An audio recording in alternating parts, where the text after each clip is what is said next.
कमान और अब होंगे वो हम सब के मालिक और राज्य के नए और युवा सीएम। रुद्रम ने अपने हाथ अपनी पेंट की जेब में डाले और बिना किसी भाव के न्यूज देखने लगा। उसके चेहरे को देखकर कोई बता नहीं सकता कि उसके दिमाग में क्या चल रहा है। एक आदमी आगे आया और रुद्रम को सैल्यूट करके बोला, सर, अब आपकी जान के कई दुश्मन तैयार हो चुके। हालांकि किसी को आपकी रियल आइडेंटिटी नहीं पता है, पर आपके एक सीएम के तौर पर कई नाइट मोड 9% दुश्मन पैदा हो गए हैं और ताक में है कि कैसे आपके ऊपर हमला करे। कल आपका शपथ ग्रहण समारोह है और वहां कोई खतरा होने की संभावना है, पक्का तो नहीं कह सकते। रुद्रम ने अपनी दाढ़ी पर हाथ फेरा और खौफनाक तरीके से बोला, आने दो सबको, एक एक को धूल चटाने में माहिर है ये रुद्रम। नियमों और कानूनों में बंधा हुआ हूँ, वरना अपने हिसाब से तो सालों को कब का खा चुका होता। अब कल से शुरू होगा हमारा मकसद और उसमें एक एक को घसीट कर कुचल कर न रख दिया तो मेरा नाम भी रुद्रम गायकवाड़ नहीं। छोटा सा भूत। आसपास खड़े सभी आदमियों के चेहरे पर एक अलग ही जोश और जुनून सवार हो गया रुद्रम की बातें सुनकर, और सब ने ठान लिया था कि अब उन दुष्टों को सबक सिखाना है किसी भी कीमत पर। वो लोग आपस में कुछ डिस्कस करने लगे। कुछ देर बाद उस रूम का डोर नॉक हुआ। रुद्रम के इस बोलने पर टीना अंदर आई। रुद्रम फाइल रीड कर रहा था और टीना उसे देख रही थी। उसने रुद्रम को सैल्यूट किया और कहा, सर, शिंदे के साथ आप कल की मीटिंग फिक्स की गई है और वो शपथ ग्रहण के बाद रखी गई है। फाइल को रीड करते हुए रुद्रम बोला, हम। रुद्रम की तरफ से कोई भाव न मिलने के कारण टीना को बुरा लगा और वो चुपचाप वहां से चली गई। रुद्रम की मीटिंग काफी देर रात तक चली। रात के 12 बजे वो फ्री हुआ और अपने आदमियों के साथ वहां से निकल गया। उनकी गाड़ियां रोड पर चल रही थी। सबसे आगे वाली गाड़ी की पीछे की सीट पर बैठा आदमी काफी गहरी सोच में गुम था। कितना सब उलझा पड़ा है, सब कुछ उसके चारों तरफ। रुद्रम ने अपना सिर टिका दिया और आंखें बंद करके बोला, बिखरा हुआ है सब कुछ, समेटू कैसे? हार नहीं मानूंगा, खून के आंसू रुला कर रहूंगा, छोटा सा भूत। रुद्रम ने अपने जेब से सिगरेट निकाली और उसे जलाकर उसके कश लेने लगा। अचानक उसके दिमाग में शिवाक्षी का चेहरा घूमने लगा। वो नज़ारा रुद्रम कभी नहीं भूल सकता जब उसने पहली बार शिवाक्षी को देखा था। कितनी खूबसूरत लग रही थी वो लड़की। एक अलग ही नूर है उसके चेहरे पर, जिसे कोई पहली बार देखकर ही उसका दीवाना हो जाए। उसके खुले बाल उड़कर उसके चेहरे पर आ रहे थे और उसे परेशान कर रहे थे। वो बार बार उन्हें कानों के पीछे कर रही थी और मासूम सा चेहरा बनाकर रुद्रम को देख रही थी। रुद्रम का तो जहान जैसे थम सा गया था जब उसने पहली बार ऐसी खूबसूरती को देखा था। उसकी नजरें उस पर से हट ही नहीं रही थी। जब शिवांक्षी ने अपने बालों को हवा में लहरा कर पलट कर चली गई थी, तब जो वार रुद्रम के सीने पर हुआ था उसे वो आज तक भूल नहीं पाया था और उसका दीवाना होता जा रहा था। कितनी खतरनाक लड़की है, मजाल है जो झुक जाए या एक बात भी मान जाए। हर वक्त बस जिद और बराबरी की टक्कर।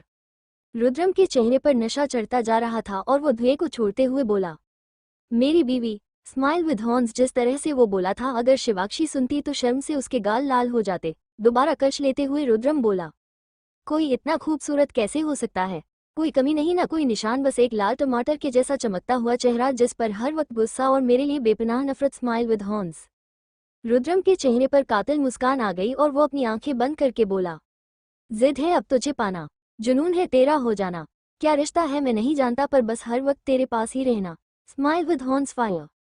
रुद्रम हद से ज्यादा दीवाना हो रहा था और शिवाक्षी के पीछे पागल हुए जा रहा था। उसे अभी तक समझ नहीं आ रहा था कि उसे हुआ क्या है और वो क्यों इस तरह बर्ताव कर रहा है। आज से पहले उसने कभी किसी लड़की को छूना तो दूर उसके सामने तक नहीं देखा, पर यहाँ तो उसने सीधा शिवाक्षी को चूम लिया और उसकी मांग भी भर दी। रुद्रम अपने ही ख्यालों में गुम था और रास्ता कट रहा था। सौगात आश्रम। रात के 12 बज चुके थे। सब लोग सो चुके थे सिवाय शिवाक्षी के। उसकी आंखों में नींद का एक कतरा तक नहीं था। शिवी अपने बेड पर घुटनों में मुंह डालकर बैठी थी। पास में विशु गहरी नींद में सो रहा था। शिवाक्षी पिछले 1 घंटे से यूं ही बैठी थी। उसने अपना चेहरा ऊपर किया। उसकी खूबसूरत आंखें एकदम लाल थी और नसें भी लाल हो गई थी। दूध सा सफेद चेहरा आज लाल हो रखा था। उस कुछ वक्त पहले की बात याद आ रही थी जब वो आश्रम में आई थी। फ्लैशबैक। शिवाक्षी बेहाल सी आश्रम की तरफ बढ़ने लगी। रुद्रम का खून जो उसकी मांग में सिंदूर के रूप में सजा हुआ था सूख गया था। उसकी कुछ धाराएं जो उसके नाक तक आई थी सूख गई थी। शिवाक्षी बिना रुके अंदर जाती रही और आश्रम में पहुंचकर उसका सामना रमा काकी से हुआ। शिवी को देखकर वे तुरंत उसके पास आई और बोली, ए मुलगी, कहाँ थी तू? इतनी देर कैसे हुई तेरे को? पता है ना कितना चिंता हो गई है मेरे को। बोलते हुए रमा काकी की नजर शिवाक्षी की मांग पर पड़ी तो वे हैरान हो गई और बोली, ए काई झाला, तुम ही ठीक आहे शिवू। शिवाक्षी को होश आया और वो बोली, काई झाला काकी। काकी ने उसके माथे पर हाथ रखा और बोली, ए काई झाला मुर्गी, तेरे को चोट लगी क्या? शिवाक्षी ने अपने माथे पर हाथ लगाया। तब जाकर उसे सब कुछ याद आया कि आज रुद्रम ने उसके साथ क्या क्या किया था।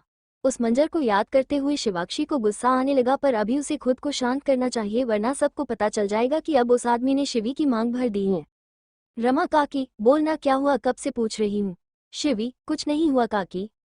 काकी, तू ये क्या गिरा हुआ है मांग में, किसी से शादी करके आई है क्या? शिवी, अरे काकी काय बोलती तुम, ऐसा कुछ नहीं है। आज वो साहब जीत गए ना, तो उनके पार्टी ऑफिस में जश्न मनाया जा रहा था तो गुलाल भी लाया गया। किसी ने गुलाल की जगह लाल रंग पानी में घोल दिया और सबके ऊपर उछाल दिया, मेरे माथे पर आकर गिरा तब ऐसा हुआ। काकी, ये सच में लाल रंग ही है ना? मेरे को तो खून लगता है। शिवी, नहीं नहीं काकी, रंग ही है ये, खून कहाँ से आएगा? काकी, ठीक है, जा इसे साफ कर दे, ऐसी कुंवारी लड़की मांग नहीं भरती, समझल। शिवी, हो काकी। इतना कहकर शिवी जाने लगी तो काकी ने उसका हाथ पकड़ा और कहा, कुछ छुपा तो नहीं रही ना? देख, तेरे आए बाबा तुझ पर ध्यान नहीं देते तो क्या हुआ, मैं तो हूं ना, मेरी पूरी नजर तुझ पर है, तू मेरी जिम्मेदारी है। किसी ने कुछ किया तो नहीं ना? किया है तो बोल, अभी उसे सबक सिखाने जाती मैं। शिवी, नको काकी, मैं एकदम ठीक हूँ। किसी की इतनी हिम्मत है कि मेरी जैसी शेरनी के साथ कुछ कर सके? कच्चा ना खा जाऊं सामने वाले को। काकी, तू तो है माझी शेरनी, बस डर लगता है जमाना खराब है और तू उतनी ही खूबसूरत। किसी की बुरी नजर तुझ पर पड़ जाए तो क्या करेंगे हम लोग? माना तू किसी से डरती नहीं है, पर है तो आखिर लड़की ही न, कब तक लड़ सकेगी? शिवी, माझी स्वीट काकी, ऐसा कुछ नहीं होगा, सब ठीक होगा, आप देखना। किसी की हिम्मत नहीं कि शिवाक्षी अग्निहोत्री के साथ बुरा कर सके, और आप इतना सोच भी क्यों रहे हो? काकी, बेटा तेरी मांग भरी हुई देखी, ये कोई छोटी बात नहीं है। तुझे पता है ना इसका मतलब क्या होता है? कोई मांग भर दे तो हम उसके बन जाते हैं हमेशा के लिए, जन जन का साथ जुड़ जाता है जो कभी छूटता नहीं। पर जैसा कि तू बोली कि ये लाल रंग है, तब जाकर मुझे चैन मिला। सब ठीक है और होगा भी। काकी का एक एक शब्द शिवी को तीर जैसा चुभ रहा था और सीधा उसके दिल पर लग रही थी। अब वो काकी को कैसे बताएं कि जो वो बोल रही है वैसा शिवाक्षी के साथ हो चुका है, और करने वाला खुद रुद्रम गायकवाड़ है, जिस आदमी की कोई सीमा नहीं, जो हद से ज्यादा खतरनाक है, जो किसी भी हद तक जा सकता और कुछ भी कर सकता है। काकी ने उसके आगे चुटकी बजाई और बोली, कहाँ गुम हो गई? जा खाना खा ले और सो जा। तेरा पति तो कब का सो गया, थक गया था आज बहुत। शिवी, इतनी जल्दी कैसे सो गया वो? काकी, सबको लेकर पार्क गई थी तो वहां बहुत उछल कूद कर रहा था और थक गया, इसलिए जल्दी खाना खाकर सो गया तेरा विशु। शिवी, हो काकी, पर मुझे भूख नहीं, मैं बाहर से खाकर आई आज। काकी, ठीक है तो जाकर सो जा। स्माइलिंग फेस शिवी तुरंत अपने रूम में चली गई और उसने देखा विशु बेड पर लेटा हुआ था। उसे देखकर शिवी हल्का सा मुस्कुराई और सीधा बाथरूम में चली गई। दीवार पर लगे कांच में वो खुद को देखने लगी, उसकी नजर अपनी मांग में लगे खून पर गई। शिवी की आंखों से मोती जैसे आंसू बहने लगे, उसने खुद को संभाला और टिश्यू पेपर निकालकर उस खून को साफ करने लगी। उसने नाक पर लगे खून को हटा दिया और जैसे अपनी मांग को साफ करने लगी तभी उसके हाथ रुक गए और वो कांपने लगी। उसने बहुत कोशिश की पर उसे साफ नहीं कर पाई और उसने उस टिश्यू को फेंक दिया और आंखें बंद किए रोने लगी। शिवी रोते हुए बोली, आपके लिए इनके कोई मायने नहीं होंगे, पर मैं ऐसी नहीं हूँ। मुझे कद है इन सब रीति रिवाजों की। आपने जो किया है ना वो बहुत गलत था, इसके लिए मैं आपको कभी माफ कर पाऊंगी और न वो जगह दे पाऊंगी कभी। नफरत सी हो गई है आपसे, आपके नाम से। Pensive face flashback end. Shivakshi अपने ख्यालों से बाहर आई और गुस्से से वो सब कुछ याद करने लगी। अचानक खिड़की से तेज हवा का झोंका आया और शिवी के रेशमी बाल उड़ने लगे तो उसके मांग में भरा वो लाल खून जिसे उसने अपने बालों से छुपा दिया था दिखने लगा। पड़ गया है जो तूफानी बनती जा रही है। एंग्री शिवाक्षी ने गुस्से से मुंह फेर लिया और बेड पर चादर लपेट कर लेट गई। हवा अभी भी चल रही थी। शिवी के कानों में एक मधुर धुन सुनाई दी जिसे सुनकर उसकी बंद आंखों से पानी की एक बूंद निकल गई। शिवी अपने मन में बोली, कहा था हर वक्त साथ रहोगे, हर मुसीबत से बचाओगे, तो उस गायकवाड़ से क्यों नहीं बचाया? कहाँ थे उस वक्त जब वो आदमी जबरदस्ती मेरी मांग भर रहा था, मुझे छू रहा था? अब आए हो जब सब कुछ हो। नाइट मोड 9% चुका है। पेंसिल फेस खिड़की में लगी बेल फिर से बजने लगी जो शिवी की अथाह सुकून दे रही थी, पर वो उस बात को भूल नहीं पा रही थी। परेशान होकर शिवी उठ गई और खिड़की की तरफ चली गई। उसने बेल को हाथ लगाया और कहा, जब जब परेशान होती हूँ इसकी मधुर आवाज मेरे कानों में गूंज उठती है और एक अलग सा सुकून दे जाती है। आप जो भी कोई है पर अपने से लगते हैं। आपने ही तो कहा था कि कोई मुसीबत नहीं आने दूंगा और तुम्हारे सामने खड़ा रहूंगा, तो अब कहाँ हैं आप? बोलिए ना, कहाँ हैं आप? शिवी ने इतना ही कहा था तभी उसकी नज़र सामने के गार्डन पर पड़ी जहां उसे एक परछाई दिखाई दी जिसे देखकर वो हैरान हो गई और गौर से देखने लगी। तभी उसे जो दिखाई दिया उसे देखकर शिवी के होश उड़ गए और हाथ पैर कांपने लगे। सामने एक आदमी खड़ा था जिसके चेहरे पर कोई भाव नहीं था, वो बस एक टक शिवू को देख रहा था। आदमी को देखकर शिवी हड़बड़ा कर बोली, रुद्रम साहिब क्राइंग। जैसे ही शिवी ने कहा, सामने खड़े आदमी के चेहरे पर कातिल मुस्कान आ गई और वो पलटकर वहां से चला गया। शिवी उसे जाता हुआ देख रही थी पर कुछ कर नहीं रही थी। कुछ ही पलों में वो आदमी शिवी की नजरों से ओझल हो गया।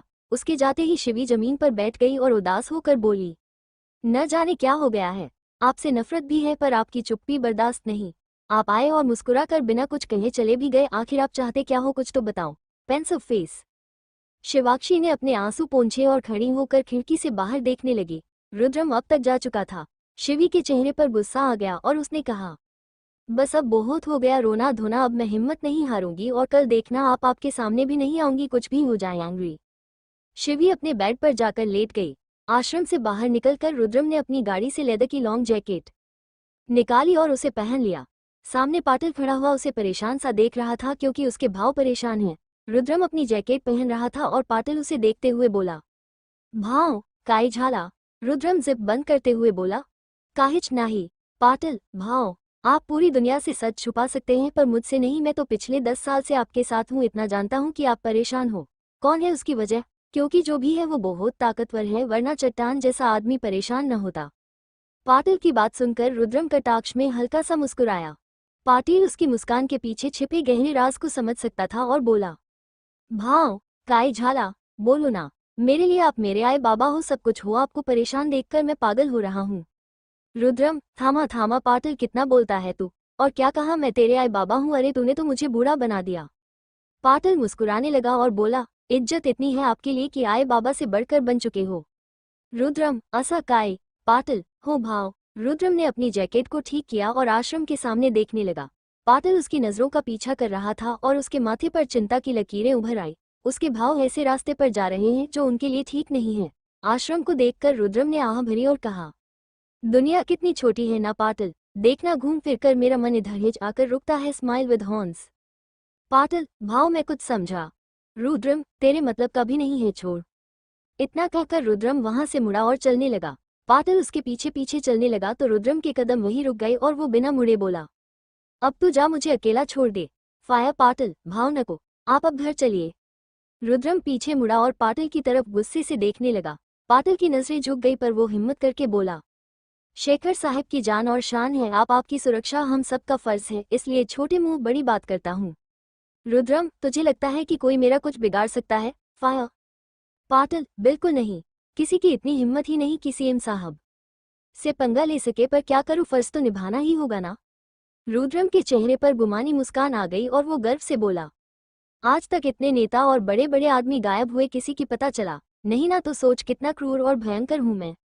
Smile with horns. पाटिल के चेहरे पर भी कातिल मुस्कान आ गई और वो बोला, आपकी होड़ नहीं ना कोई तोड़। रुद्रम वापस पलट गया और जाते हुए कहा, 1 घंटे बाद घर आ जाऊंगा, तब तक अपने आप से लड़ने दे। इतना कहकर रुद्रम ने अपने जैकेट की कैप अपने सिर पर लगा दी और दोनों हाथों को जैकेट की जेब में डालकर मुंबई की सड़कों पर चलने लगा। उसके जाते ही पाटिल ने अपने आदमियों को इशारा किया तो कई सारे गार्ड्स रुद्रम के पीछे पीछे बड़ी चालाकी से चलने लगे। पाटिल मुस्कुराने लगा और आह भरते हुए बोला, भाव आपको प्यार हो गया है, आप कभी नहीं मानोगे, पर आपको हो गया, और हुआ भी किससे है? उससे जो आपके सामने तक देखती है तो सिर्फ नफरत से। पाटिल मुड़ा और आश्रम की तरफ देखकर बोला, पता नहीं आपके अंदर ऐसा क्या है जो एक पत्थर दिल इंसान पिघल रहा है। प्यार तो ठीक है, मगर आपकी वजह से मेरे भाव कमजोर नहीं पड़ने चाहिए और न उनका दिल टूटना चाहिए, वरना वो खतरनाक आदमी ये सब सहन नहीं कर पाएगा और सबको बर्बाद कर देगा, किसी को नहीं छोड़ेगा।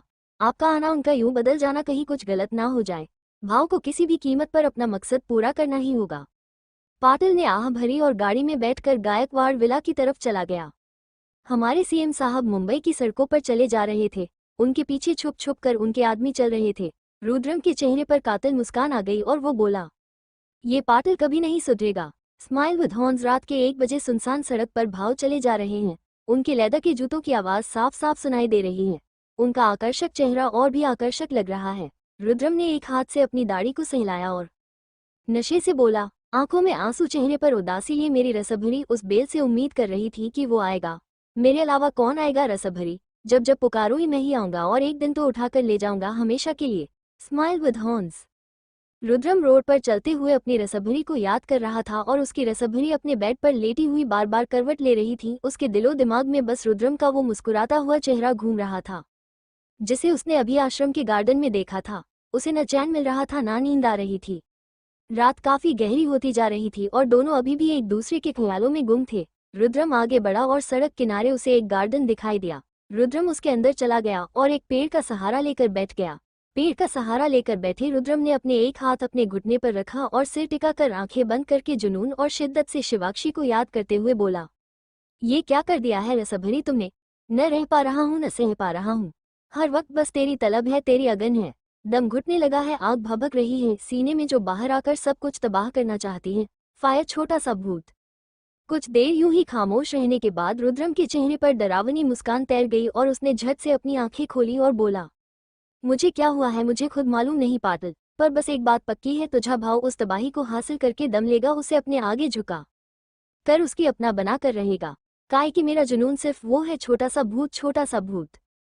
1 घंटे बाद रुद्रम उस गार्डन से बाहर निकल आया और उसके सामने 3-4 गाड़ियां खड़ी थी। रुद्रम अपनी ब्लैक गाड़ी में बैठ गया और वहां से चला गया। सभी गाड़ियां गायकवाड़ विला के अंदर घुस गई। रुद्रम अपने उसी रौब और गुमान से गाड़ी से उतरा और बंगलों के अंदर चला गया। हॉल में जाते ही उसकी नज़र सोफे पर बैठी एक औरत पर गई जो उसके इंतजार में वही सो गई थी। बिना किसी भाव के रुद्रम उनके पास गया और जमीन पर घुटनों के बल बैठकर उनकी गोद में रखे उनके हाथ को अपने हाथ में लिया और अपने मन में बोला, कितनी जिद्दी है आप, आज भी मेरे इंतजार में यहीं बैठी रही। क्यों नहीं समझती है आप कि मैं नॉर्मल बेटा नहीं हूँ। जानबूझकर देरी से आता हूँ ताकि आपका सामना न करना पड़े, पर आप भी तो थंगरी शेखर साहब की बीवी, अपनी मर्जी की मालकिन। आए रुद्रम का इतना ही बोलना था कि एक माँ के दिल ने अपने बेटे की पुकार सुन ली और ज्योति जी ने अपनी आंखें खोल दी, पर तब तक सीएम साहब जा चुके थे। ज्योति जी चारों तरफ देखने लगी, उन्हें कोई दिखाई नहीं दिया। उनका मन उदास हो गया और वापस सोफे से सिर टिका बैठ गई। उनके दिमाग में रुद्रम का वो मुस्कुराता हुआ चेहरा घूम रहा था जो अब कहीं खो सा गया है। न जाने कितने सालों से एक माँ ने अपने बेटे को मुस्कुराते हुए नहीं देखा। Night mode 8%। ज्योति जी ने हाथ जोड़कर कहा, हे बप्पा, माँ जी विनती स्वीकार करो, मेरे बेटे को मुझे लौटा दो, उसे पहले वाला मेरा रुद्र बना दो जो मेरी गोद में सिर रखकर घंटों मुझसे बातें किया करता था, मेरा चेहरा देखे बिना जिसका सवेरा नहीं होता था। वो मेरा रुद्र कहाँ चला गया है, उसे वापस भेज दो इस माँ की झोली में। Folded hands. दूर खड़े शेखर जी ये सब देख रहे थे पर उनके चेहरे पर कोई भाव नहीं था। उन्होंने अपनी बीवी की तरफ देखा और धीरे से बोले, तुम्हारा रुद्र अब इस राज्य का सीएम रुद्रम गायकवाड़ बन चुका है। अब उसके पास बहुत बड़े बड़े मकसद जिन्हें उसे किसी भी कीमत पर पूरा करना है और वो करेगा भी। वचन जो दिया है उसने अपने बाप को। फायर। शेखर जी पलटकर अपने कमरे में चले गए और ज्योति जी खड़ी होकर बाहर आई तो उन्हें नौकरों से पता चला कि रुद्रम कब का घर आ चुका है। अब उनका वहम सच साबित हो गया था। वे बोली, इसका मतलब वो मेरा वहम नहीं था, मेरा रुद्र सच में मेरे पास आया था और उसने मुझे पुकारा भी था। Smiling face. ज्योति जी बहुत खुश हो गई और रुद्रम के कमरे की तरफ बढ़ गई। उन्होंने गेट को नोक किया, कई बार किया, पर अंदर से कोई जवाब नहीं आया। अंत में परेशान होकर वे जाने लगी, तभी गेट खुला और उनके सामने खड़ा था उनके जिगर का टुकड़ा, उनका रुद्र, जिसे देखकर ज्योति जी की आंखों में पानी आ गया और उन्होंने रुद्रम के चेहरे को थाम कर कहा, मेरा बेटा। Smiling face. रुद्रम बिना किसी भाव के उन्हें देख रहा था और उनका हाथ धीरे से हटाते हुए बोला, आप अभी तक सोई नहीं। ज्योति जी, बस जा रही हूँ बेटा, तुम आ गए हो ना, अब मुझे कोई चिंता नहीं। Smiling face. ज्योति जी ने रुद्रम के माथे पर प्यार से हाथ फेरा और वहां से चली गई। उनके जाते ही रुद्रम ने रूम का गेट बंद कर दिया और अपनी शर्ट उतार कर फेंक कर बेड पर लेट गया। उसने एस बड़ी और पंखा सब बंद कर दिया और गर्मी सहन करने लगा। धीरे धीरे उसके आकर्षक सीने पर पसीने की बूंदें दिखने लगी। धीरे धीरे उसका माथा, गला, सब जगह पसीना आने लगा। गर्मी बढ़ती जा रही थी और रूम को उसने पूरा बंद कर रखा था। काफी देर गर्मी सहन करने के बाद उसने एस बड़ी का रिमोट लिया और उसे ऑन कर दिया। जैसे ही एस बड़ी ई की ठंडी हवा उसके जिस्म को लगी, रुद्रम की आंखें बंद हो गई और वो जुनूनी तरह से मुस्कुराते हुए बोला, बस कुछ इसी तरह मेरी हर तकलीफ को दूर करने वाली मेरी राहत और सुकून हो तुम, मेरी रसभरी हो तुम। तुम्हें क्या लगा भूल गया हूँ? नहीं, बिल्कुल नहीं, तुम तो मुझे जिंदगी की आखिरी सांस तक याद रहोगी। Smile with horns fire. Rudram पूरी रात अपनी रसभरी के ख्यालों में गुम था और कब उसे नींद आ गई उसे खुद नहीं पता। अगली सुबह एक नया तूफान लाने वाली थी जिससे कई जिंदगियों का फैसला होने वाला था। कल से रुद्रम ऑफिशियली स्टेट का सीएम बन जाएगा और तबाही मचाएगा। अगली सुबह से पूरे स्टेट के हर न्यूज चैनल पर मुंबई के राजभवन को दिखाया जा रहा था, क्योंकि कुछ देर बाद यहीं पर हमारे रुद्रम साहब की सीएम पद के लिए शपथ होने वाली है। पूरा राजभवन शानदार तरीके से सजाया गया है और नासिक के ढोल भी बुलवाए गए हैं। पूरे भवन में सभी छोटे बड़े राजनेता इकट्ठे हुए हैं ताकि अपने नए और युवा सीएम का गर्मजोशी से स्वागत कर सके। पूरे राजभवन के चारों तरफ फौजी तैनात थे और सभी पुलिसकर्मी अपनी अपनी बंदूक लेकर ड्यूटी पर मौजूद थे। छोटी सी भी लापरवाही सबको महंगी पड़ सकती है, इसलिए सावधानियां बरतनी जरूरी थी। शपथ ग्रहण समारोह में कई बड़े नेता और बिजनेसमैन, नेशनल लेवल के नेता को इनवाइट किया गया था और सब लोग मौजूद भी थे क्योंकि हर कोई रुद्रम से रूबरू होना चाहता है। उसकी हस्ती है ही इतनी पावरफुल को सभी लोग उसके आगे झुकने को मजबूर हो जाते हैं, सिवाय शिवाक्षी के। सभी के चेहरे पर अलग ही एक्साइटमेंट नजर आ रही थी। राजभवन के बाहर भारी मात्रा में लोगों की और मीडिया वालों की भीड़ थी। कुछ खास रिपोर्टर को ही राजभवन के अंदर बुलाया गया था। सारी तैयारियां हो चुकी थी, सभी मेहमान भी आ गए थे। पूर्व मुख्यमंत्री, जिनमें कई नेता शामिल थे, वो भी यहाँ मौजूद थे और शेखर गायकवाड़ भी इन्हीं मेहमानों के बीच मौजूद थे अपने बेटे की शपथ देखने के लिए। सब कुछ तैयार था, अब बस इंतजार था। तो हमारे युवा सीएम मिस्टर रुद्रम गायकवाड़ का, जो अभी तक आए नहीं थे। अभी सुबह के 8 बजे थे और पूरे महाराष्ट्र में हलचल मची हुई थी और चारों तरफ खुशियां मनाई जा रही थी, तो कहीं पर गुस्सा और नफरत भी थी। सौगात आश्रम। शिवाक्षी सुबह 7 बजे ही अपने कॉलेज चली गई थी और विशु को उसने हमेशा की तरह बेबी सिटिंग अपार्टमेंट में छोड़ दिया था।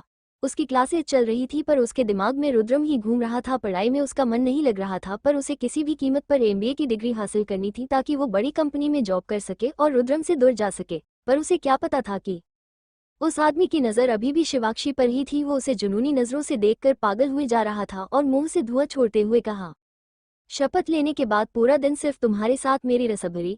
अभी जितनी पढ़ाई करनी है कर लो, बाद में तो तुम्हें मेरे हवाले ही होना है। Smile with horns. अपने केबिन की चेयर पर बैठा रुद्रम लैपटॉप से शिवी को देख रहा था, जो कॉलेज में पढ़ाई कर रही थी। तभी केबिन में पाटिल आया और बोला, भाव, आपके चलने का वक्त हो गया है। रुद्रम ने सिगरेट का काश लगाकर शिवी को देखा और कहा, चल ये काम भी निपटा दूं। रुद्रम ने अपना लैपटॉप बंद किया और अपने कपड़ों को ठीक करते हुए जुनून से आगे बढ़ गया। वो सब लोग गाड़ियों में बैठ गए और राजभवन के लिए निकल गए। राजभवन में सब लोग बेसब्री से रुद्रम साहब का इंतजार कर रहे थे। हाईवे पर पुलिसकर्मी तैनात हो गए थे क्योंकि रुद्रम की गाड़ियों का काफिला वहां से निकलने वाला था। रोड खाली करवा दी गई थी और हजारों की तादाद में लोग सड़कों के किनारे खड़े सीएम साहब की एक झलक पाने को बेताब थे।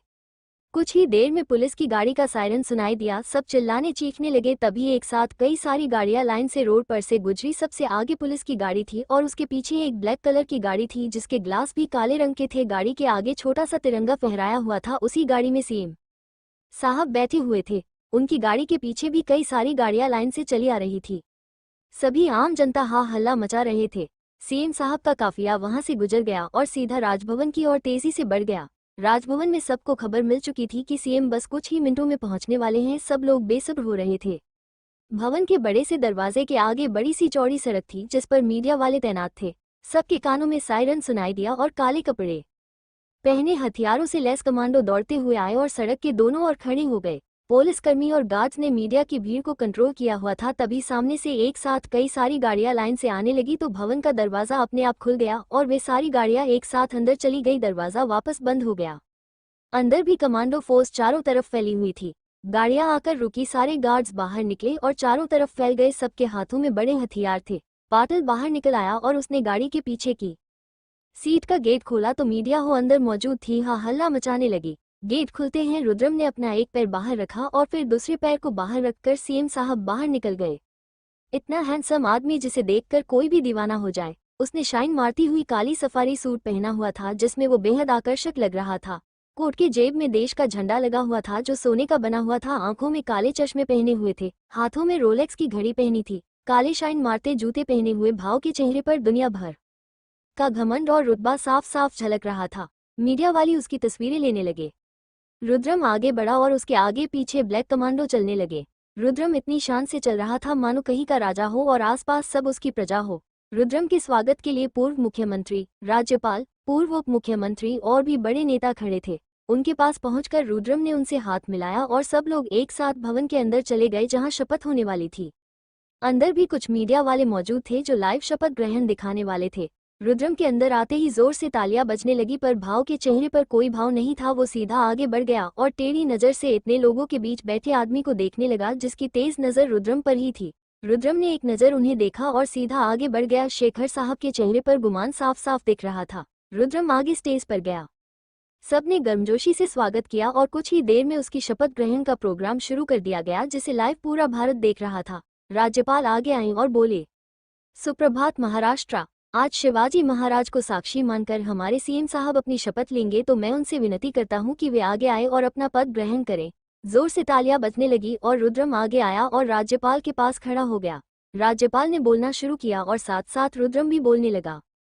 मैं रुद्रम शेखर गायकवाड़ छत्रपति शिवाजी महाराज को साक्षी मानकर यह शपथ लेता हूं कि आज से मैं इस राज्य का नया मुख्यमंत्री हूं और अपने सारे कर्तव्य सच्ची निष्ठा से निभाऊंगा। रुद्रम अपनी शपथ ले रहा था और शेखर साहब उसे एकटक देख रहे थे।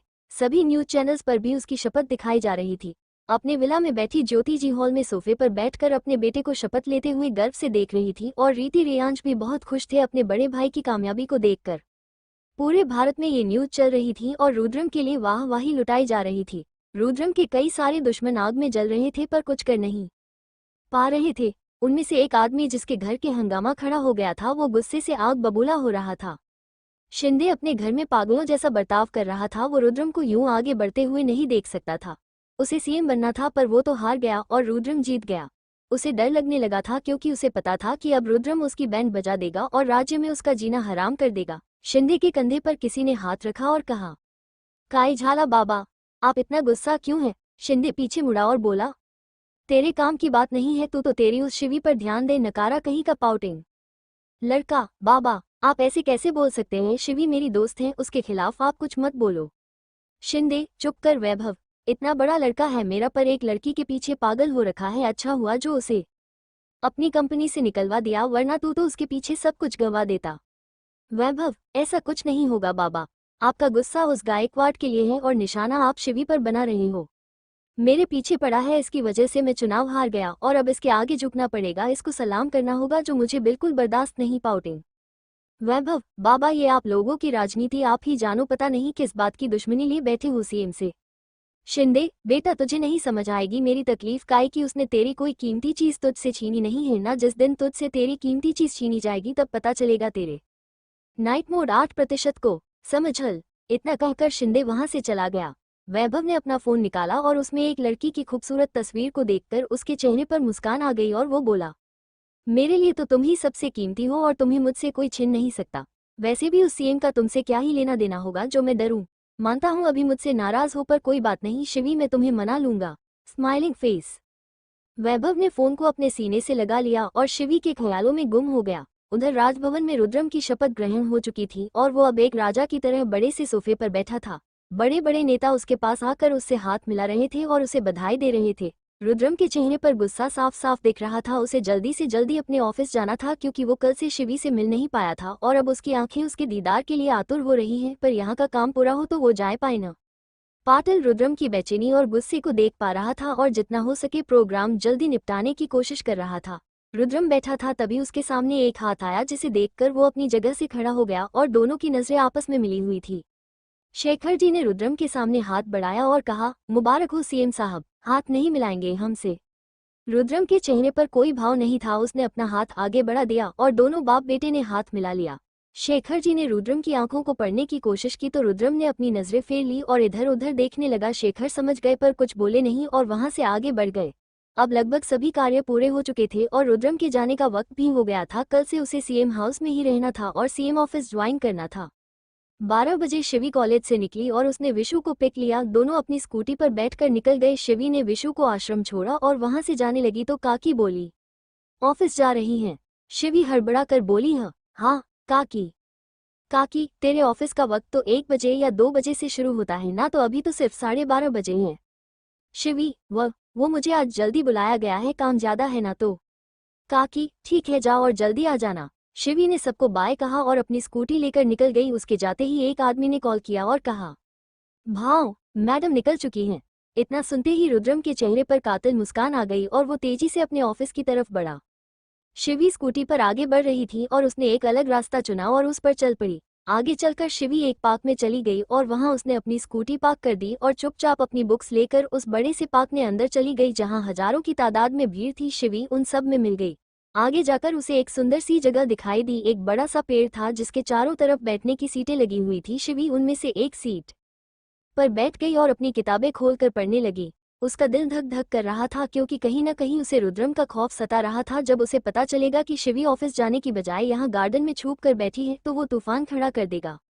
शिवी ने लंबी सांस ली और बोली, नहीं शिवी, तुझे उनसे नहीं डरना है, वो तेरा कुछ बिगाड़ नहीं सकते। मुझे उनके सामने जाना ही नहीं है और जाऊंगी भी नहीं, चाहे कुछ भी हो जाए।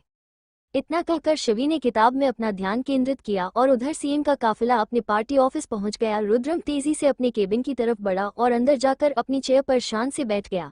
रुद्रम ने अपने हाथ में पहनी घड़ी को देखा और कहा, शाबाश माझी रसभरी, वक्त से आ जाओगी। इतना कहकर उसने ड्रॉअर से सिगरेट निकाली और उसे अपने पतले होठों के बीच रख दिया और जलाकर उसकी कश लेने लगा। आसपास उसकी सिगरेट से निकलता हुआ धुआं ही धुआं नजर आ रहा था और उस धुएं के बीच रुद्रम का बेहद आकर्षक चेहरा दिख रहा था जिस पर बेपनाह जुनून सवार था।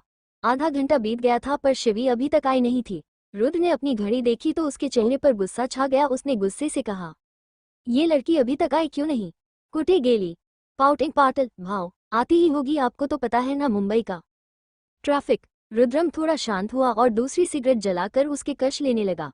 पाटिल भी सोच में पड़ गया था कि शिवाक्षी अभी तक क्यों नहीं आई, वो आश्रम से तो कब की निकल चुकी है।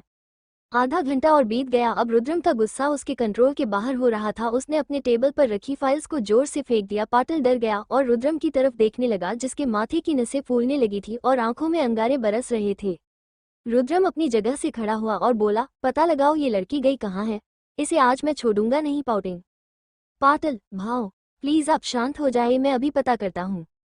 पाटिल जल्दी से केबिन से बाहर चला गया और अपने आदमियों से शिवी के बारे में पता करने को कहा। रुद्रम ने अपने आदमी को कॉल किया और कहा, तूने तो कहा था वो निकल गई है पर अभी तक आई क्यों है, बोल। पाउटिंग आदमी भाव मैडम 1 घंटे पहले मेरी आंखों के सामने से निकली है और काकी को यही बोली कि ऑफिस जा रही हूँ, आज कुछ जरूरी काम है तो जल्दी जाना है। अपने आदमी की बात सुनकर रुद्रम समझ गया कि ये लड़की उसके साथ खेल रही है, उसे बेवकूफ बनाने की कोशिश करने में लगी। रुद्रम ने कॉल कट किया और गुस्से से बोला, शिवाक्षी अग्निहोत्री, मुझसे बच नहीं सकती तुम। एक बार मैंने जिसकी जिद कर ली उसे मैं हासिल करके दम लेता हूँ और तुम तो मेरा जुनून हो, तुम मुझसे दूर कैसे जा सकती हो? अब मैं तुम्हें बताऊंगा रसभरी। Smile with horns. Patil cabin में आया और बोला, भाव मैडम का कुछ पता नहीं चल रहा है, वे आश्रम से तो निकल गई थी पर कहाँ गई ये किसी को पता नहीं, सारे गार्ड्स को भेज दिया है उन्हें ढूंढने के लिए।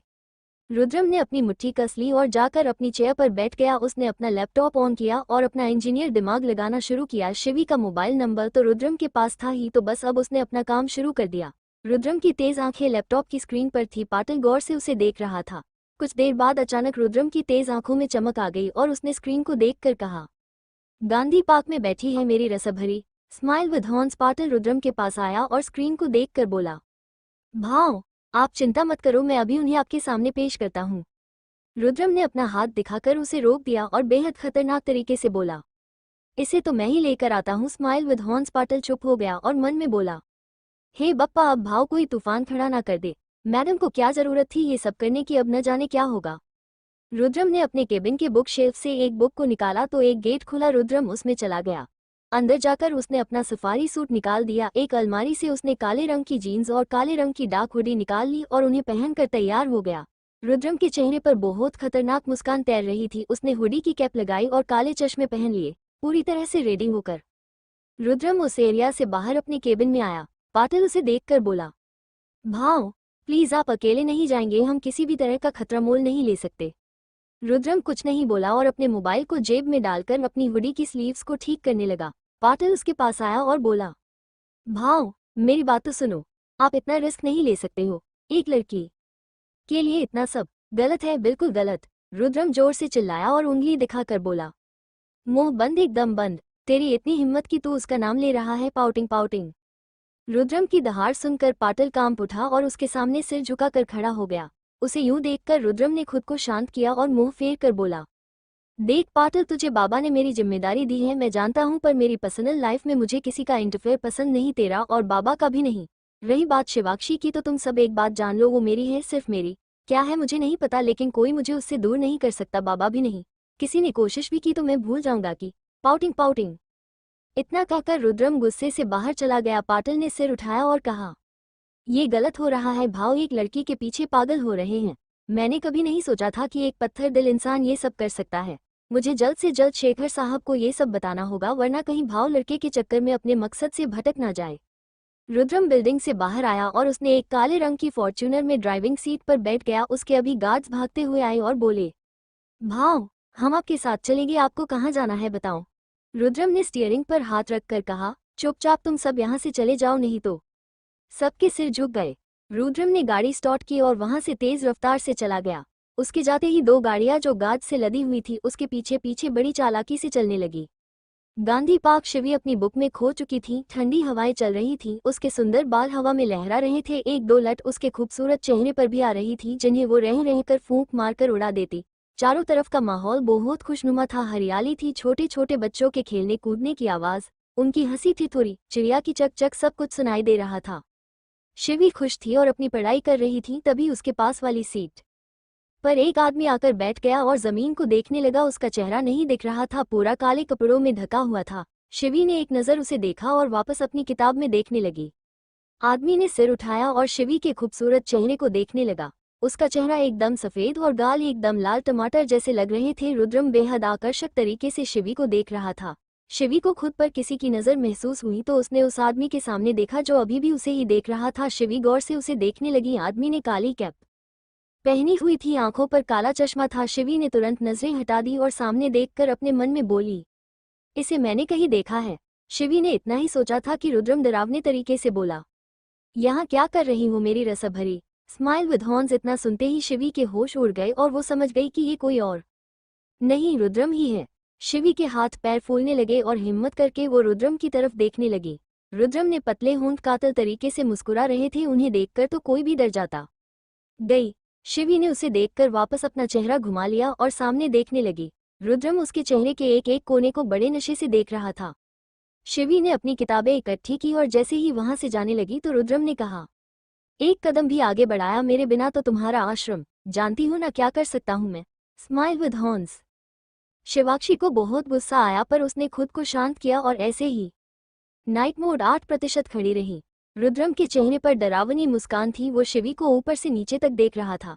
उसके सामने शिवाक्षी की पीठ थी। रुद्रम ने अपनी दाढ़ी पर हाथ फेरते हुए कहा, बहुत फुर्सत से बनाई गई हूँ मेरे लिए स्माइल विद हॉर्न्स। रुद्रम की ये बात सुनकर तो शिवी चौंक गई पर वो कुछ नहीं बोली। उसे इस आदमी के मुंह नहीं लगना था।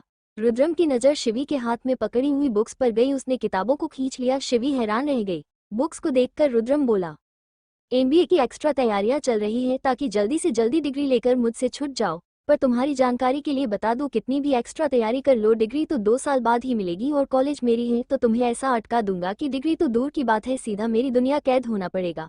Smile with horns. उसकी बात सुनकर शिवाक्षी थोड़ा डर गई पर उसने हिम्मत नहीं हारी और चुपचाप सामने देखती हुई खड़ी रही। उसकी चुप्पी रुद्रम से बर्दाश्त नहीं हो रही थी। उसने गुस्से से उसे घूरा और कहा, नीचे बैठो। फायर। शिवाक्षी कुछ नहीं बोली और सामने देखती रही। रुद्रम उसकी आवाज सुनने के लिए तड़प रहा था और ये लड़की कुछ बोल ही नहीं रही थी। रुद्रम ने अपने आसपास देखा, वहां कोई दिख नहीं रहा था। मौका पाते ही रुद्रम ने किताबें साइड में रखी और शिवाक्षी का हाथ पकड़कर उसे अपनी ओर जोर से खींचा। शिवी खुद को संभाल नहीं पाई और रुद्रम के ऊपर जा गिरी। शिवी के खुले बाल रुद्रम के चेहरे पर आ गए। दोनों का चेहरा एक दूसरे के बेहद करीब था। शिवी की सांसें रुद्रम के चेहरे पर पड़ रही थीं, जिससे रुद्रम की आंखें बंद हो गई और उसने शिवी की कमर को कसकर पकड़ लिया। उसकी इस हरकत पर शिवाक्षी चौंक गई। रुद्रम ने उसे और खींचकर अपनी गोद में ले लिया। अब दोनों एक दूसरे के बेहद करीब थे। रुद्रम आंखें बंद किए उसमें खोया हुआ था तो वहीं शिवाक्षी खुद को छुड़ाने की नाकाम कोशिश कर रही थी। उसे बहुत अजीब लग रहा था कि मर्द की गोद में बैठकर, वो भी पहली बार। शिवी ने रुद्रम के सीने पर धक्का लगाया और कहा, बेशर्मी की हद होती है, छोड़िए मुझे। पाउटिंग। इतनी देर बाद शिवी की हसीन आवाज सुनकर रुद्रम के जहन में एक अलग ही जुनून सवार हो गया और तन मन में एक आग सी लग रही थी। उसने अपनी आंखें खोली और नशे से शिवी की तरफ देखते हुए अपनी हसीन आवाज में बोला, तुम्हारे साथ इससे भी आगे बढ़ सकता हूँ, बीवी हो मेरी। Smile with horns. Fire. Shivi चौंक गई और बड़ी बड़ी आंखों से उसे घूरने लगी। रुद्रम के हाथ उसकी पीठ पर गए, पीठ से होते हुए कमर तक पहुंच गए और उसने जोर से उसकी कमर को दबाया। शिवी की कराह निकल गई, जिसे सुनकर रुद्रम बोला, शेरनी हो ना तो इतना सा दर्द बर्दाश्त नहीं हुआ। रसभरी, आगे बहुत कुछ होना है, ऐसे दर्द से कराह निकालेगी तो कैसे काम चलेगा। Smile with horns. रुद्रम की बात सुनकर शिवाक्षी के कान गर्म हो गए और उसने रुद्रम के होठों पर अपना हाथ रख दिया और कहा, शुश, कुछ भी मत बोलिए, थोड़ा सोचा कीजिए फिर बोला करे, बेशर्मी की हद पार करने में लगे हो। एंग्री। शिवाक्षी की बात सुनकर रुद्रम मुस्कुरा उठा। उसकी मुस्कान इतनी हसीन थी कि एक बार के लिए तो शिवी भी उसमें खो गई और उसे ध्यान से देखने लगी। इतना खतरनाक इंसान भी इतना हसीन तरीके से मुस्कुरा सकता है, ये चौंकाने वाली बात थी। मुस्कुराते हुए रुद्रम की नज़र शिवी के खोए हुए चेहरे पर पड़ी तो उसने शिवी की गर्दन को पकड़ा और अपनी ओर खींचकर जुनून से बोला, यही सोच रही हूं ना कि मैं मुस्कुरा भी रहा हूं। ये दूसरी बार है जब रुद्रम गायकवाड़ ऐसे मुस्कुराया है और दोनों बार उसकी वजह सिर्फ रसभरी बनी है। और तुम्हें लगता है मैं तुम्हें खुद से दूर जाने दूंगा? बिल्कुल नहीं, कभी भी नहीं। Smile with horns. शिवाक्षी हैरानी से उसकी जुनूनी बातें सुन रही थी। उसे आज रुद्रम के चेहरे और बातों में अलग ही दीवानगी और जुनून नजर आ रहा था जो बहुत खतरनाक होने वाला था। शिवाक्षी को खुद में खोते हुए देखकर रुद्रम उसके चेहरे पर आए बालों को पीछे करते हुए बोला, नजरें झुकती नहीं पर खो जाती हैं। Smile with horns. रुद्रम की बात का मतलब समझकर शिवी ने अपनी नजरें फेर ली। ये देखकर रुद्रम का दिल उसके बस से बाहर होने लगा। उसने शिवाक्षी के चेहरे को पकड़ा और अपनी तरफ घुमाया। शिवी उसे घूरने लगी और बोली, मुझे छोड़िए। आपकी प्रॉब्लम क्या है? आप मेरे पीछे पड़े क्यों हैं? कोई कारण तो होगा। जब देखो जहां देखो मेरे पीछे आ जाते हो। इतने बड़े राज्य के सीएम बन चुके हो, अब तो मेरा पीछा छोड़ो। पता नहीं किस घड़ी में मैं आपसे मिली और आज तक भुगतना पड़ रहा है। रुद्रम शिवाक्षी के हिलते हुए होठों को नशे से देख रहा था और खामोश उसे गोद में लिए बैठा था। शिवी ने उसके आगे चुटकी बजाई और बोली, रुद्रम साहब कहाँ खो गए हो? आपसे बात कर रही हूँ और ये क्या बदतमीजी है, किसी लड़की को ऐसे गोद में बिठा लिया है। आप होंगे सीएम पर मैं भी एक लड़की हूँ, इस तरह आप मेरे साथ कुछ भी नहीं कर सकते हैं। रुद्रम ने उसके होठों पर अपना हाथ रख दिया और कहा, कितना बोलती हो रसभरी, किसी चिड़िया से कम है क्या तुम्हारी चकचक? अब चुपचाप मेरी बात सुनो। फायर। शिवाक्षी ने अपनी आंखों से इशारा किया कि रुद्रम अपना हाथ हटा दे, पर वो कहाँ मानने वाला था। उसने एक हाथ से उसकी कमर दबा दी और कहा, सीधा ऑफिस में आने के लिए कहा था ना, तो इधर क्या करने आए?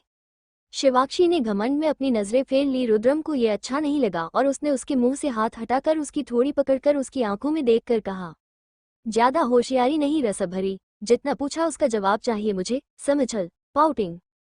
शिवाक्षी, नाही। रुद्रम ने उसके खूबसूरत चेहरे को देखा और कहा, नाही हो काय रसभरी। Smile with horns. शिवाक्षी उसे धक्का देने लगी और उसकी गोद से उठने की कोशिश करने लगी। रुद्रम उसे मेहनत करते हुए आराम से देख रहा था। अचानक शिवाक्षी चीखी, शिवाक्षी आह। ब्लू विटोस की चीख सुनकर रुद्रम हैरान हो गया और उसे संभालते हुए बोला, काय झाला? चीखी क्यों? तुम ही ठीक आहे। शिवाक्षी ने मौके का फायदा उठाकर रुद्रम को धक्का दे दिया और झट से उसकी गोद से उठकर दूर खड़ी हो गई। उसकी हरकत पर रुद्रम को बहुत गुस्सा आया और वो गुस्से से उसकी तरफ बढ़ने लगा तो शिवी ने उंगली दिखाकर कहा, देखिए आप मुझसे दूर रहिए। रुद्रम खड़ा हुआ और उसकी तरफ बढ़ने लगा। शिवी पीछे खिसकने लगी। रुद्रम ने कहा, पहले बोलना सीखो फिर मुझसे भागना। Smile with horns. इतना कहकर वो उसके एकदम करीब जाने लगा। शिवाक्षी मुड़ी और भाग गई। रुद्रम वहीं खड़ा हो गया और हाथों में हाथ डालकर उसे भागते हुए देखने लगा। कुछ देर बाद दो गार्ड्स आए और उनके बीच गुस्से से चलती हुई शिवाक्षी आ रही थी। रुद्रम के पास जाकर गार्ड्स झुके और उसे सैल्यूट करके वापस चले गए। शिवाक्षी गुस्से से रुद्रम को देख रही थी। रुद्रम आगे आया और उसके इर्द गिर्द घूमते हुए उसके चेहरे को गुस्से से देखते हुए बोला, दोबारा गलती की है मुझसे दूर जाने की। बोलो क्या सजा दूं तुम्हें? Pouting. Smile with horns. Shivakshi, ना मैं आपसे डरती हूं ना आपकी सजा से। रुद्रम, डरोगी एक दिन मुझसे भी और मेरी सजा से भी। Smile with horns. शिवाक्षी, वो दिन मैं आने नहीं दूंगी। रुद्रम, उस दिन को मैं बहुत जल्दी लाने वाला हूँ। Smile with horns. शिवी ने मुंह फेर लिया पर रुद्रम ने उसके हाथ को पकड़ा और उसे अपने पास खींचा। शिवी उसके सीने से लग गई। दोनों की आंखें आपस में लड़ने लगी। दोनों एक दूसरे के बेहद करीब खड़े थे, एक दूसरे को देख रहे थे। उन्हें आसपास से कोई मतलब नहीं था। दोपहर ढल रही थी और धूप की किरण उन दोनों के ऊपर पड़ रही थी। रुद्रम ने शिवाक्षी की कमर को पकड़कर उसे अपने और करीब कर लिया और उसके हाथ अपने कंधे पर रख दिए। शिवाक्षी और रुद्रम कुछ इस तरह दिख रहे थे। काफी देर एक दूसरे में खोते हुए खामोशी से खड़े थे। तभी पास में से एक औरत गुजरी और बोली, आजकल के बच्चों ने शर्म तो जैसे बेच खाए हैं। काय झाला बप्पा, छी छी, कहीं भी शुरू हो जाते हैं। उसकी आवाज सुनकर शिवाक्षी झेप गई और झट से रुद्रम से दूर हो गई। रुद्रम अपने होश में नहीं था। वो तो शिवी की करीबी को महसूस कर रहा था पर अचानक धक्का लगने से वो होश में आया। वो औरत अभी भी उन दोनों को देख रही थी। शिवी की नजरें शर्म से झुक गई। ये नजारा काफी था सीएम साहब को दीवाना बनाने के लिए। रुद्रम आगे आया और उसने शिवी का हाथ थामकर उस औरत से कहा, अपने काम से मतलब रखो। ये माझी बीवी आहे, इसके साथ मैं कहीं भी कुछ भी करूं वो मेरा प्रॉब्लम है। शिवी चुपचाप सिर झुकाकर खड़ी थी और वो औरत उसे घूरते हुए बोली, इतनी खूबसूरत बीवी लाते काय को हो जब उसके बिना एक पल रहा नहीं जाता। उस औरत की फालतू की बात सुनकर शिवी और रुद्रम दोनों को गुस्सा आ गया। रुद्रम आगे बढ़ने लगा तो शिवी ने हाथ पकड़ लिया और उस रोक कर बोली, इसे मैं देखती हूँ। शिवी आगे आए पर रुद्र ने उसका हाथ नहीं छोड़ा। शिवी वहीं रुककर उस औरत से बोली, ओ काकी, आपको पता है एक कहावत है गुजरात में, चलो उसे हिंदी में बताती हूँ। दुखता है सिर और कुटा जाता है पेट। कुछ समझ आया काकी? औरत के चेहरे पर गुस्सा आ गया और वो चुपचाप वहां से चली गई। उसके जाते ही रुद्रम ने शिवाक्षी का हाथ कसकर पकड़ा, उसे अपने साथ ले गया। चलते हुए शिवी पीछे पीछे देखने लगी तो रुद्रम बोला, आ जाएंगी तुम्हारी बुक्स। फायर। रुद्रम उसे अपनी गाड़ी के पास ले गया और उसे जबरदस्ती पीछे की सीट पर बैठा दिया और खुद आगे ड्राइविंग सीट पर बैठ गया। उसने गाड़ी को लॉक कर दिया और कार को स्टार्ट करके कांच से पीछे शिवी को देखकर बोला, अब तुम्हें बताऊंगा मुझसे दूर जाने से क्या होता है। Smile with horns fire. Shivakshi, हे भगवान, आप सच में पागल ही हो। अरे अभी तक उस बात को पकड़ कर बैठे हो, मुझे जाने दो ना। खुद भी परेशान हो रहे हैं और मुझे भी कर रहे हैं, हद है। कर लेना रसभरी, क्योंकि एक एक का हिसाब लूंगा मैं। Smile with horns fire. Shivakshi चुप हो गई और सोचने लगी, हे बप्पा मेरी रक्षा करना, मुझे इन नेता लोगों पर रत्ती भर का यकीन नहीं, पता नहीं क्या कर जाए अपने फायदे के लिए। मुझे बचाना इस आदमी से, पता नहीं क्यों ये मेरे पीछे पड़ा है और अब मेरे साथ क्या करने वाला है। Please Bappa help me. Worried.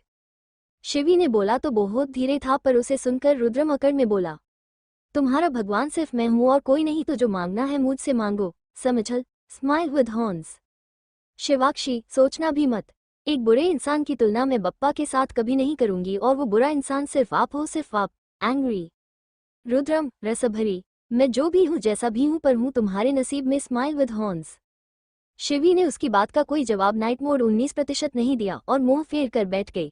रुद्रकांत से शिवी के खूबसूरत चेहरे को नशे से देख रहा था, जिस पर शाम को ढलती धूप की किरण पड़ रही थी। शिवाक्षी बेतहाशा खूबसूरत और हसीन लग रही थी। उसका गोरा चेहरा गुस्से की वजह से लाल टमाटर बना हुआ था, जिसे रुद्रम पीना चाहता है, पर कैसे, क्योंकि सामने तो एक शेरनी है जो हर वक्त बस लड़ने और बहस करने को तैयार है। अचानक शिवी की नजरें कांच पर पड़ी और दोनों की नजरें आपस में मिली। दोनों एकदम खामोश हो गए और एकटक एक दूसरे को देखने लगी। शिवाक्षी रुद्र की दीवानगी भरी निगाहों से खुद को असहज महसूस करने लगी। उसके कान गर्म होने लगे और चेहरे पर लालिमा छा गई, जिसे देखकर रुद्र का दिल धक धक करने लगा और उसका मन करने लगा कि इस लड़की को वो अपनी बाहों में जकड़ ले। रुद्रम पागलों की तरह उसे देखे जा रहा था। शिवी शर्मा गई और सीट के पीछे छुप गई। रुद्रम को उसका यूं छुपना अच्छा नहीं लगा, पर उसने अपना ध्यान ड्राइविंग पर दिया और तेजी से अपनी मंजिल की तरफ बढ़ गया। कुछ देर बाद वो लोग समुद्र किनारे पर थे। रुद्रम ने गाड़ी रोकी और रॉब से बाहर निकल आया। पीछे का गेट खोलकर शिवी का हाथ पकड़कर उसे भी बाहर निकाला। शिवाक्षी हैरानी से उस जगह को देखने लगी। उसने मुंबई में तो ये जगह पहली बार देखी थी, मतलब बीच तो मुंबई में है ही, पर ये वाला बीच पहली बार देखा था। बीचों बीच बड़ा सा समंदर, चारों तरफ घना जंगल और ऊंचे पहाड़ और ढलती शाम नजर बेहद खूबसूरत था, पर शिवाक्षी को वहां इस आदमी के साथ डर लग रहा था। रुद्रम शिवाक्षी के हाथ को पकड़कर उसे समुंदर की तरफ ले जाने लगा। वो दोनों किनारे पर पहुंच गए। रुद्र अभी भी नहीं रुका और आगे बढ़ता ही गया। शिवू डरने लगी थी क्योंकि अब पानी का स्तर बढ़ रहा था, पर वो आदमी रुक ही नहीं रहा था। काफी अंदर जाने के बाद शिवी चिल्लाने लगी और बोली, आप पागल हो गए हो क्या? ये क्या कर रहे हो? दिखता नहीं है क्या कि ये समुंदर है जो गहरा है और अंदर जाते ही जा रहे हो? छोड़ो मेरा हाथ। सुना आपने? एंग्री। रुद्रम ने उसकी किसी बात का जवाब नहीं दिया और पानी के अंदर जाने लगा। दोनों की कमर तक पानी पहुंच चुका था। शिवी से अब पानी में चला भी नहीं जा रहा था और वो बार बार अपना संतुलन खो रही थी, पर रुद्रम उसे थामे हुए था। शिवाक्षी, छोड़ो ना, मुझे नहीं जाना इस पानी के अंदर। देखो रात होने वाली है, कितनी तेज लहरें हैं पानी में, आप समझो और चलो यहाँ से। इतना कहकर शिवाक्षी रुद्र को देखने लगी, तभी उसका पैर चूक गया और वो पानी में गिर गई, पर रुद्रम ने उसे संभाल लिया और अपने सीने से लगा कर कहा, मेरे बिना तुम ठीक से चल भी नहीं सकती। पाउटिंग। शिवाक्षी, पागल हो गए हो? छोड़ो मुझे, चलो यहाँ से, बेवकूफ मत बनो। पाउटिंग। रुद्रम और शिवाक्षी पानी के बीचों बीच खड़े थे। दोनों की कमर से थोड़ा ऊपर तक पानी भरा हुआ था और समुंदर में लहरें उठ रही थीं जो इन दोनों के जिस्म से टकरा रही थी। दोनों जुनून से एक दूसरे को देख रहे थे। रुद्र ने अपना चश्मा फेंक दिया और कैप को उतार दिया। अचानक रुद्रम ने शिवाक्षी की कमर को कसकर पकड़ा और उसे लेकर अपनी पूरी ताकत से पानी के पूरा अंदर चला गया। शिवी के होश उड़ गए और दोनों नीले पानी के अंदर एक दूसरे को देखने लगे। रुद्र ने शिवी का चेहरा थामा और उसके बेहद करीब जा रहा उसके माथे को कसकर चूम लिया। शिवी को उसका जुनून महसूस हुआ और वो थम सी गई। रुद्र ने उसे कसकर अपनी बाहों में ले लिया और पानी के अंदर उसे जुनून से देखने लगा। कुछ ही पलों में शिवी को सांस लेने में दिक्कत हुई तो रुद्र उसे तुरंत पानी से ऊपर ले गया, पर थी वो उसकी बाहों में ही। शिवाक्षी तेज तेज सांस ले रही थी और रुद्रम उसके भीगे हुए खूबसूरत चेहरे को देख रहा था। शिवाक्षी ने गुस्से से उसे देखा और उसकी कॉलर पकड़कर चिल्ला कर बोली, दिमाग खराब हो गया है क्या? सीएम हो तो अपने घर पर मेरे सामने अपनी मनमानी मत चलाना। मैं किसी से नहीं डरती और आपसे तो बिल्कुल नहीं। पाउटिंग। पाउटिंग।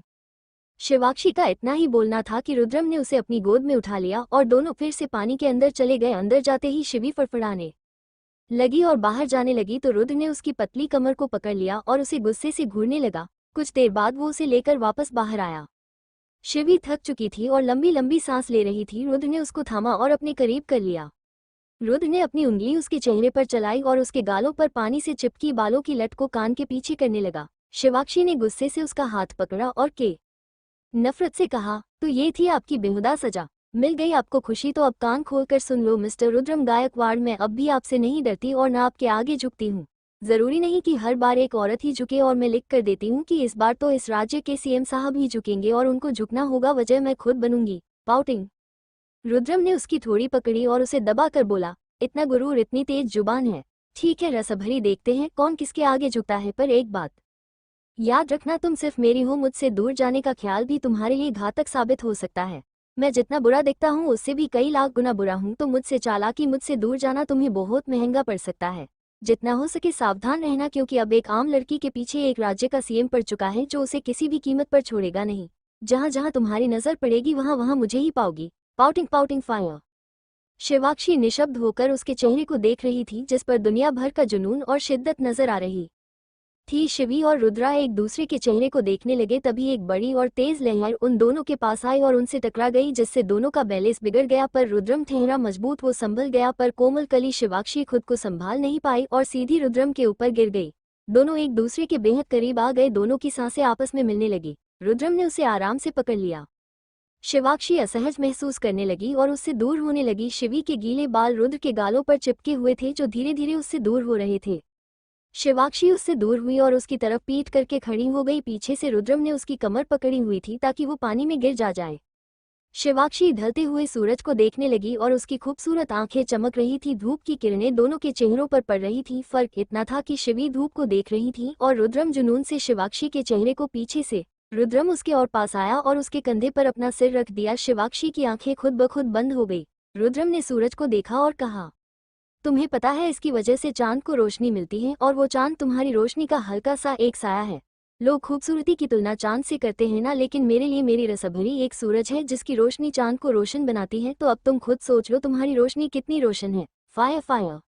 रुद्रम की बात सुनकर शिवाक्षी ने अपनी आंखें खोली और हैरानी से ढलते हुए सूरज को देखने लगी। तभी रुद्रम ने उसके कानों में धीरे से कहा, मैं नहीं जानता तुम क्या हो, मेरे लिए कौन हो, मेरा तुमसे क्या लेना देना है, पर एक बात हमेशा याद रखना, अब तुम मुझसे दूर कहीं नहीं जा सकती। अब तुम मेरी रसभरी हो और मैं तुम्हारा साहब समझल। फायर। शिवाक्षी की आंखों से पानी निकल गया और वो सूरज को एक टक देखने लगी। दोनों खामोशी से यूं ही खड़े रहे और धीरे धीरे सूरज ढल गया और आसमान में चांद निकल आया, जिसकी रोशनी के नीचे दोनों एक दूसरे से चिपके हुए खड़े थे। समुद्र का ठंडा पानी दोनों के बदन को छू रहा था, पर उन्हें कोई फर्क नहीं पड़ रहा था। वे दोनों एक अलग दुनिया में पहुंच चुके थे, जिसका दोनों को ही एहसास नहीं था।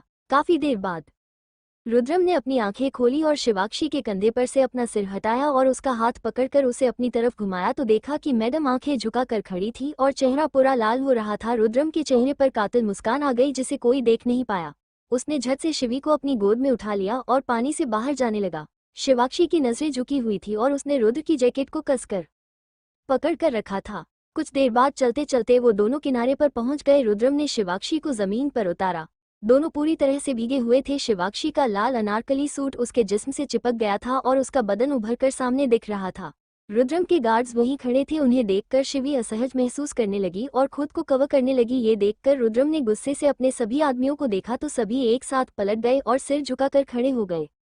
रुद्रम शिवी के चेहरे को नशे से देखते हुए बोला, मेरे कपड़े लेकर आ। गार्ड तुरंत कार के पास गया और उसमें से रुद्रम के कपड़े लेकर आया, जो हमेशा कार में रखी जाती हैं इमरजेंसी के लिए। गार्ड ने बैग रुद्र को दिया और चुपचाप वहां से चला गया और पलटकर खड़ा हो गया।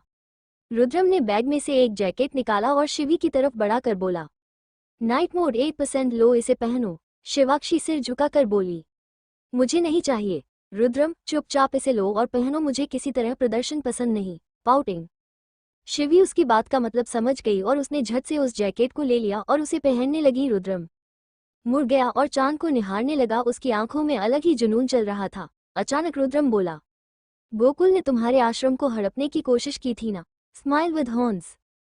शिवाक्षी हैरान होकर रुद्रम के चेहरे को साइड से देखने लगी। तभी वो बोला, हैरान होने की कोई बात नहीं।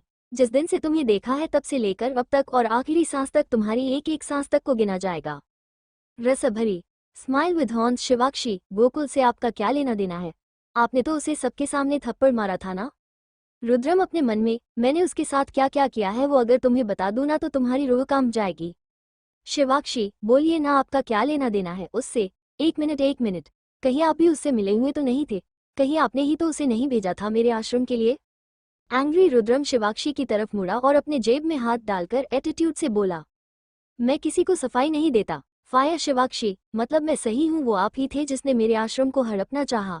तभी तो अभी मुझसे धोखे से वो पेपर साइन करवा लिए, आश्रम को तो अपना बना ही लिया और साथ साथ में मुझे भी खरीद लिया। पाउटिंग।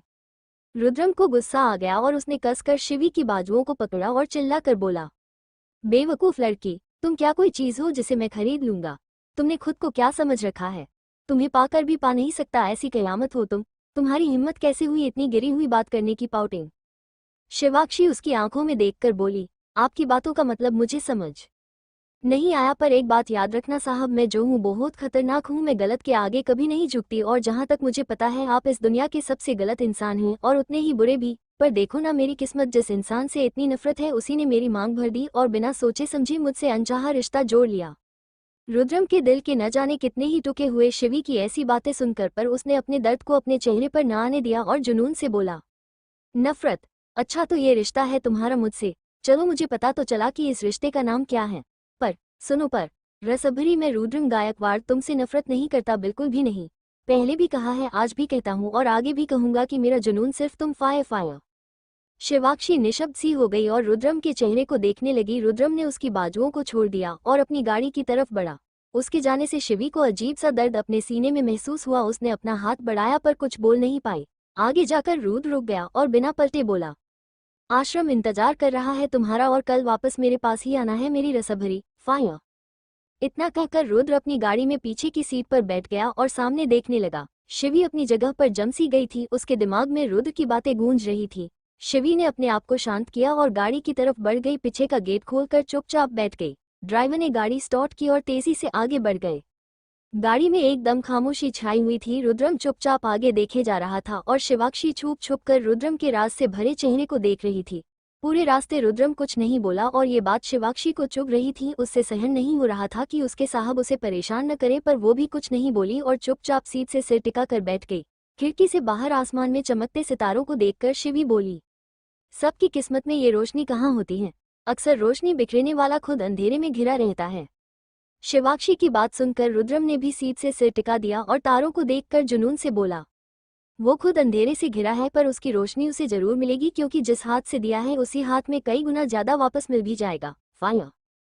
शिवाक्षी की आंखों में पानी भर आया और वो अपने आए बाबा को याद करते हुए बोली, नफरत करती हूँ मैं आपसे, पर आज आपको ही अपनी तकलीफ बताती हूँ। मैं परेशान हूँ। मैं वो लड़की हूँ जिसे उसके सगे माँ बाप प्यार नहीं करते, उसके सामने तक सही से नहीं देखते। पहले से परेशान दिल को आप और परेशान करने चले आए। मेरे जीवन में कुछ नहीं मिलेगा आपको मेरे पास से सिवाय नफरत और बेरुखी के। रुद्रम, अगर मुझे तुमसे कुछ चाहिए ही न हो तो? फाया। शिवाक्षी हैरानी से उसे देखने लगी। तभी उसका आश्रम आ गया और गाड़ी रुक गई। शिवी कुछ बोलने को हुई तभी रुद्रम बोला, जाओ तुम्हारा घर आ गया है। शिवी, नहीं, पहले अपनी बात पूरी कीजिए। रुद्र, जितना मुझे कहना था उससे कई गुना ज्यादा कह चुका हूँ और अब मैं अपनी हद पार करते हुए तुम्हारे पास आऊँ इससे पहले अपने आश्रम में चली जाओ। शिवी की आंखों से आंसू निकल गया, जिसे रुद्रम ने देखा तो नहीं पर महसूस जरूर कर लिया था। शिवी चुपचाप बाहर निकल गई और रुद्रम की तरफ आकर नीचे झुककर बोली, शायद आप कुछ भूल गए हैं, बोलना। रुद्रम कुछ नहीं बोला और एक टक सामने देखता रहा। शिवी को बहुत बुरा लगा और वो मायूस होकर पलटकर भागती हुई आश्रम में चली गई। रुद्रम ने तुरंत उसकी तरफ देखा और पागलों की तरह उसे देखता ही रहा जब तक वो उसकी नजरों से ओझल ना हो गई। शिवी अंदर जा चुकी थी और रुद्रम गाड़ी से बाहर आया, अपनी गाड़ी का सहारा लेकर हाथों में हाथ डालकर खड़ा होकर उस आश्रम को देखने लगा और कातिल निगाहों से देखते हुए बोला, तुम्हें क्या लगता है मैं हार मान लूंगा या पीछे हट जाऊंगा? बिल्कुल नहीं, सोचना भी मत। तुम जुनून हो मेरा और तुम्हें तो किसी भी कीमत पर अपनी मुट्ठी में लेना ही है। मेरा तुम्हें रसभरी ना बोलना तुम्हें खटक रहा है ना? तो सुनो रसभरी, मेरी रसभरी, तुम मेरे लिए खुद से ज्यादा जरूरी हो। मेरी जरूरत तो नहीं पर हाँ मेरी ख्वाहिश हो, और मेरी इस जिंदगी में बस एक ही ख्वाहिश है जिसे मैं किसी भी कीमत पर पूरी करके रहूंगा। Smile with horns. इतना कहकर रुद्रम कातिल तरीके से मुस्करा रहा था। कुछ देर बाद वो अपनी गाड़ी में बैठा है निकल गया। आश्रम में शिवाक्षी अपने रूम में बेड पर उल्टी लेटकर उदासी में गुम थी। विशु उसके लंबे बालों को कंघी से संवार रहा था और कुछ न कुछ बोले जा रहा था। विशु, शिवू, तूने अब मुझसे प्यार नहीं करती ना? शिवी, और तुझे ऐसा क्यों लगता है? विशु शिवी की पीठ पर सिर रख कर बोला, आजकल तू रात को लेट आती है और पता नहीं कब सो जाती है। वो आज मैं जगा हुआ था वरना तू तो आज भी सो ही जाती ना। स्माइल अनअम्यूज्ड। शिवी, विशु, मेरे ऊपर से हट। विशु को बुरा लगा और वो शिवी से दूर होकर बेड पर एक कोने में जाकर बैठ गया। शिवाक्षी उठी और उसके पास जाकर बैठ गई। उसने विशु को अपनी गोद में बिठा लिया और उसके गाल से अपने गाल भिड़ा कर बोली, तेरी शिवु एक बार फिर से नेगेटिविटी का शिकार हो रखी है, कुछ अच्छा नहीं लग रहा है। विशु, अब क्या हो गया है?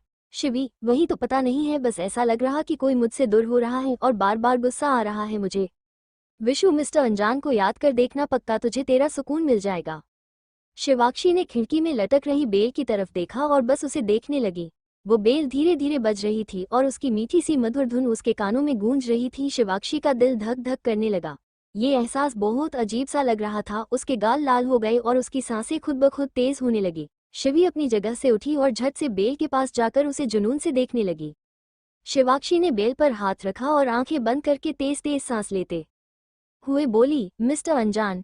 फाया अपने कमरे में बेड के पास बने पुल के पानी में बैठे रुद्रम के चेहरे पर बेहद कातिल मुस्कान आ गई और उसने अपने मुंह में ली हुई सिगरेट से धुआं छोड़ा और कहा, रस भरी स्माइल विद हॉर्न्स। फाया अगली सुबह हमेशा की तरह शिवी अपने कॉलेज में थी और मन लगाकर पढ़ाई कर रही थी, पर उसे गुस्सा आ रहा था कि रुद्रम ने कल उसे रसभरी नहीं बोला था।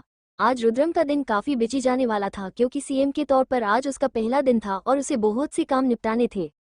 रुद्रम सीएम ऑफिस में अपनी बड़ी सी बादशाह जैसी चेयर पर बैठा था और उसके सामने कई सारे कर्मचारी और बड़े बड़े नेता बैठे हुए थे जो सब अब से रुद्रम के हुकुम पर चलने वाले थे। पाटिल रुद्रम के पास फाइल लेकर खड़ा था और रुद्रम एटीट्यूड से टेबल पर रखे कांच के स्टोन को घुमा 85% रहा था। सभी के माथे पर पसीना आ रहा था। क्या पता कब भाव को गुस्सा आ जाए और वो किस पर बरस जाए। रुद्रम की नज़र अपने हाथ में पहनी घड़ी पर गई तो उसने देखा 12 बजने ही वाले थे, मतलब उसकी रसभरी के आने का टाइम हो रहा था। रुद्रम पर जुनून सवार हो रहा था और वो जल्दी से जल्दी इस मीटिंग को पूरा कर अपनी रसभरी को खुद लेने जाने वाला था ताकि उसे भी सरप्राइज दे सके। उनकी मीटिंग चलती जा रही थी। बेबी सिटिंग अपार्टमेंट में विशु काफी उदास सा बैठा था एक कोने में और शिवी को याद किए जा रहा था। विनीता की नजर उस पर पड़ी तो वो उसके पास आई और बोली, बेटा काई झाला। विशु, मेरी शिवु मुझसे नाराज है क्या? वो काफी दिनों से बदल गई है, मेरे को टाइम भी नहीं देती। विनीता, अरे बेटा ऐसा कुछ नहीं है, तुझी शिवु तुझसे खूब प्यार करती है, वो बस काम में बिजी होगी ना। तू तो उसे खुशियां दिया कर ताकि वो खुश रहे। विनीता की बात सुनकर विशु के दिमाग में एक ख्याल आया और वो खुश हो गया। विनीता उसका माथा सहला कर चली गई और विशु बोला, मैं शिवु, आज मैं तुझे सरप्राइज दूंगा, तुझे लेने मैं खुद आऊंगा तेरी कॉलेज। मिलते हैं नेक्स्ट एपिसोड में। जब तक चैनल को सब्सक्राइब और लाइक कर देना, कमेंट सारे करना। नेक्स्ट एपिसोड के लिए स्टोरी कंटिन्यू होगी। अब आप चिंता मत करिए, डेली एपिसोड आएंगे, आप लोग सुन सकते हैं। Thank you for listening.